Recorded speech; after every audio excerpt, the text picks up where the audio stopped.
ကျွန်တော်တယောက်တည်းမဟုတ်ဘူးဒီလိုမျိုးအခက်အခဲနဲ့တုံဖြစ်နေရတာရင်ဆိုင်နေရတာကျွန်တော်တယောက်တည်းမဟုတ်ဘူးလူသားတိုင်းမှန်သမျှဒီလိုအခက်အခဲမျိုးနဲ့ရင်ဆိုင်ရတတ်မြင်ပါပဲ अस्सलाम वालेकुमကျွန်တော်ရဲ့လဲဇာအီဘာသောဆရာကြီး वालेकुम अस्सलाम व रहमतुल्लाहि व बरकातहू နေကောင်းပါလားဆရာကြီး अल्हम्दुलिल्लाह ကျွန်တော်နေကောင်းပါတယ် ဆရာကြီးနာမည်ကနပြောလိုက်ပါဦး ကျွန်တော်နာမည်ကမိုဟာမက်အယ်ဖတ်စ်ပါ ဆရာကြီးစင်ကကျွန်တော်ဒီနေ့သိရှင်တာကဘဝဆိုဒီမှာအဘေနီဘဝရဲ့အတွေ့အကြုံလေကနာနည်းနည်းရှင်းပြပါဆရာကြီး ဩဟုတ်ကဲ့ပါဒီနေ့ကျွန်တော်ဆရာလေးကမေးလိုက်တာဘဝဆိုဒီမှာအပင်ဘဝရဲ့အကျိုးအကြောင်းအတွေ့အကြုံလေးမြောက်နည်းနည်းရှင်းပြစေခိုင်းနေကျွန်တော်ဒီကနေ့ကျွန်တော်တို့ပြောမှာဆိုလို့ရှိရင်လေဘဝဆိုတာပါဘဝအတွက်ဘဝဆိုဒီမှာဘဝအတွက်လှုပ်ဆောင်ရမယ်အချက်တွေပါပဲအဲ့တော့အချက်တွေကဘာတွေလဲဆိုတော့အဲ့ဒါလေးကိုကျွန်တော်အခြေအနေ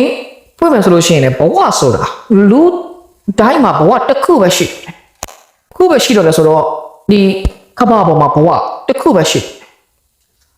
ကျွန်တော်အသက်ရှင်နေတဲ့သူရဲ့အချိန်မှာတော့ဒီဘဝဒါကိုကျွန်တော်ဘဝလို့ပဲသတ်မှတ်တယ်ကျွန်တော်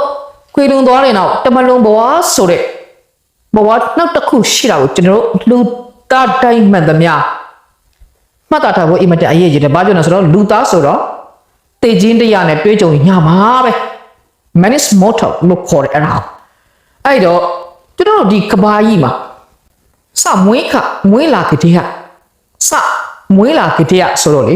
ကြည့်မှဆိုလို့ရှိရင်တစားအစားကျွန်တော်ဟိုမိခင်ဝင်းတွေကထွက်လာတဲ့အချိန်ကတည်းကစပြီးတော့မိမိရဲ့ယက်တီမှုအတွက်ရုန်းကန်ခြင်းပါပဲဒါရဲ့ဘဝရဲ့အတိတ်တွေကမိမိရဲ့ယက်တီမှုအတွက်ရုန်းကန်ခြင်းပါပဲဒါပေမဲ့ရုန်းကန်ရမယ်အချက်တွေအများကြီးရှိပါသေးတယ်တချို့တွေကသင်ခန်းစာယူသိနေသင်ခန်းစာယူထိုက်တယ်ဆိုတာဘာကြီးလဲဆိုတော့အဲ့ဒါကိုကျွန်တော်ပြောမယ်ဆိုလို့ရှိရင်တချို့တွေကအလုပ်တွေနဲ့အဆင်မပြေတဲ့အချိန်မှာအမျိုးမျိုးစိတ်ရင်းမှုပေါင်းများစွာနဲ့ရင်ဆိုင်နေရတယ်တချို့လူတွေကငွေကြေးအဆင်မပြေတဲ့အချိန်မှာတချို့တွေကမိသားစုရဲ့ပြဿနာမိသားစုရဲ့အဆင်မပြေတဲ့အချိန်လူငယ်ပိုင်းတွေကဆိုတော့ချစ်ရဲ့ပြဿနာတွေအဆင်မပြေတဲ့အခါစတဲ့အကဲအခေများစွာရင်ဆိုင်ရတဲ့အချိန်မှာကိုကဘလောက်တောင်စိတ်ညင်းလာတယ်ဆိုတော့ကိုတတ်တဲ့ချင်းစိတ်ကိုလောက်ချတမီချင်းစိတ်ပေါက်တဲ့အထိစိတ်ညင်းလာအဲ့ဒါကျွန်တော်ဘာလုပ်လဲဘာကြောင့်အဲ့လိုမျိုးကိုစိတ်ညစ်နေတာအဲ့တော့ကျွန်တော်မှပထမအချက်ဆိုကိုမိမိရဲ့တတိကိုမမေးစေပါနဲ့မိမိရဲ့တတိရှိနေ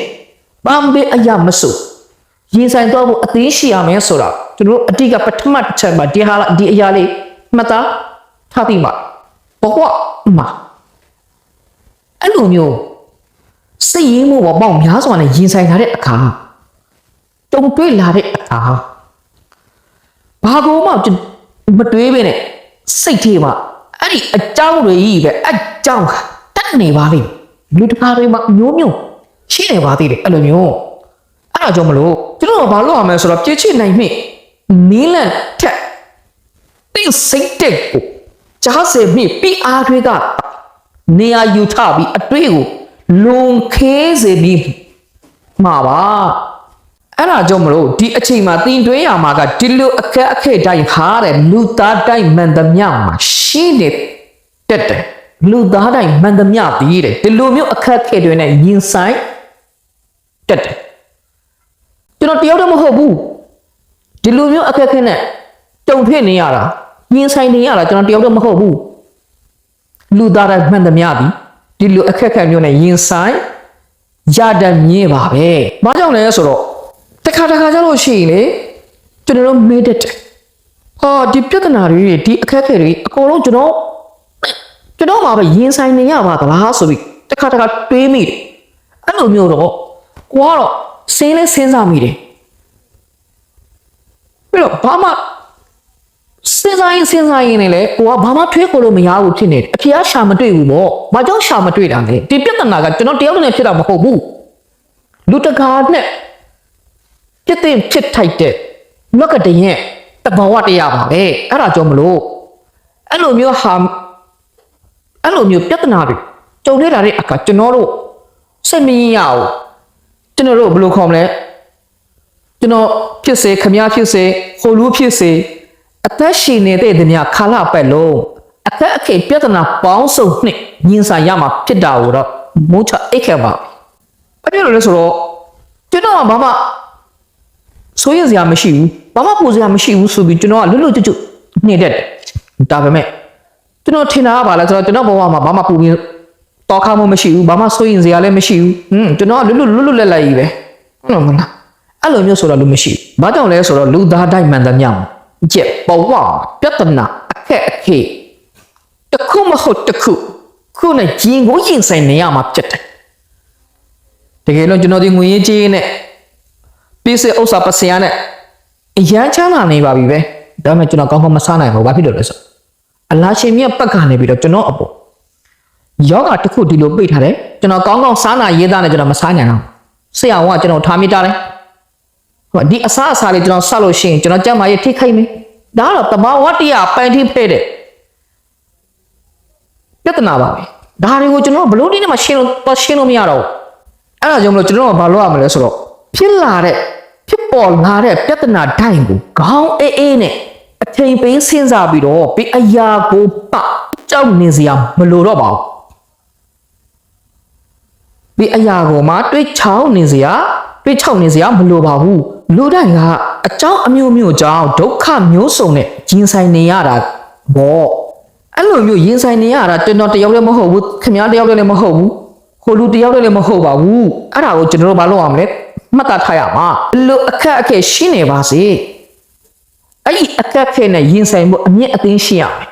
လူသားဆိုတာဒါအပြင်ကျွန်တော်တို့မှအဲ့ဒီအချက်ကလေးကိုအမြဲတတိထားဖို့အမြဲလိုပါတယ်ထွေးဝေနေခြင်းကတဲ့တင့်အတွက်ချုံးနေခြင်းပါပဲအဲ့ဒါကြောင့်မလို့တင်း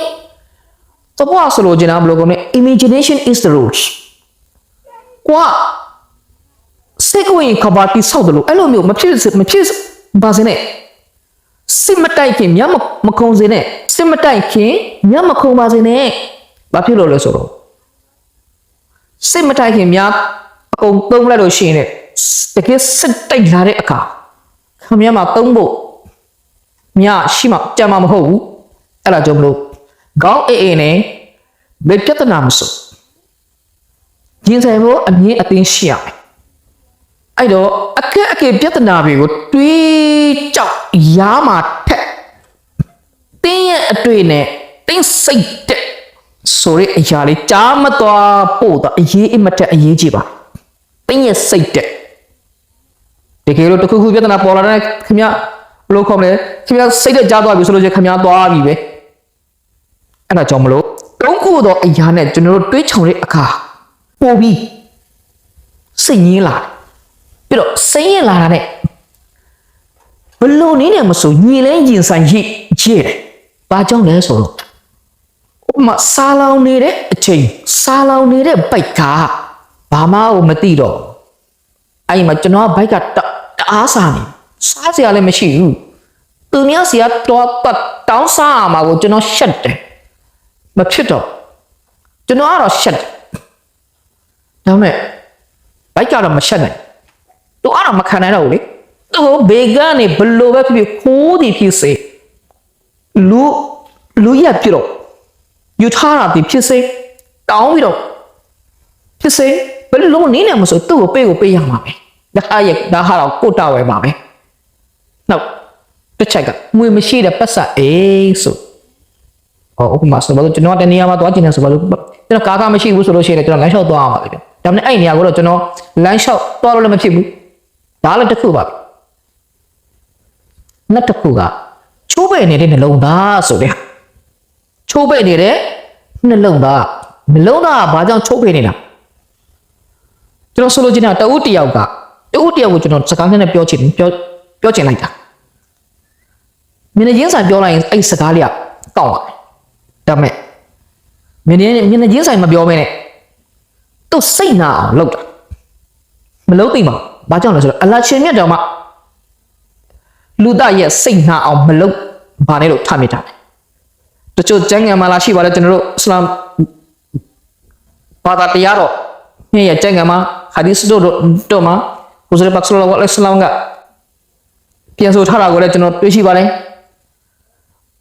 အလရှင်မြတ်အမိန့်ဆိုပြီးတော့ဟူဇရဘတ်ဆလ္လာလဟ်အလိုင်းဝါဆလမ်က ပြန်ဆိုတာဘယ်လိုလဲခေါ်တော့ဩငါလူသားတို့ဩငါအပန်းစိတ်ခံတို့တင်းတို့သည်တဲ့တကယ်လို့ငါအပန်းစိတ်ခံလူသားတဦးတစ်ယောက်ရဲ့စိတ်နာအောင်လုပ်ချင်ငါရဲ့ကာဘကြောင့်တော့အချိန်အခါပေါင်း1100တိုက်တယ်လို့တော့ချိုးပေးလိုက်ပါဖြိုးပလိုက်ပြေးပလိုက်ပျက်စီးစေလိုက်ပါပြဿနာမရှိဘူးဘာဖြစ်လို့လဲဆိုတော့အဲ့ဒီကာဘကြောင့်တော့ငါအလားရှိမြတ်ကိုယ်တိုင်လက်တော်နဲ့ဆောက်ထားတာမဟုတ်ဘူးငါအပါစိတ်ကတော့ဆောက်ထားတာချင်းပါပဲဒါပေမဲ့ငါအလားချင်းမြတ်ကကိုယ်တိုင်ဖန်ဆင်းထားတဲ့အဲ့နှလုံးသားကိုတော့ချိုးပစ်အောင်မလုပ်နဲ့ဆိုပြီးပြောဆိုထားတာလည်းရှိပါတယ်အဲ့ဒါကြောင့်မလို့ဘဝရဲ့အကောင်းဆုံးသင်ခန်းစာတွေကိုသင်ကြားပေးနိုင်ပါတယ်တဲ့အဲ့ဒါကြောင့်မလို့ဘဝရဲ့အကောင်းဆုံးသင်ခန်းစာကျွန်တော်တို့လေးလာစီဖို့နိုင်တဲ့နေရာတွေအများကြီးရှိပါတယ်အမျိုးမျိုးပုံစံမျိုးနဲ့ကျွန်တော်တို့အဲ့ဒါကိုတွေ့ကြုံမှာဖြစ်ပါတယ်အဲ့ဒါကြောင့်မလို့ဘဝဆိုတာတဲ့အင်မတန်တန်ဖိုးရှိပါတယ်တန်ဖိုးရှိအသုံးချတတ်ရင်တော့ဘဝပါပဲဘဝအတင်းကြီးအေဂျင့်သားရပါတယ်ကျွန်တော်တို့အဲ့တင်းကြီးအေဂျင့်သားရတဲ့ဘဝကိုတော့ကြမ်းကြုတ်ရိုင်းဆိုင်မိုက်ရိုင်းမို့တွေနဲ့မရောရှက်စေချင်ပါဘူးအဲ့ဒါကြတော့ဒီမှာအရေးကြီးပါတယ်ဘဝကအလားဆုံးပါပဲအဲ့တော့ကျွန်တော်ဆရာအနေနဲ့ဘဝရဲ့အကျိုးအကြောင်းကိုနဲ့ကျွန်တော်တက်နိုင်တယ်လို့ပေါ့ဖြည့်ပြပေးလိုက်ပါတယ်ဒီလောက်တော့ဆိုတော့ပါပြီလို့ကျွန်တော်အနေနဲ့ယူဆပါတယ်အစ္စလာမ်အလိုင်ကွမ်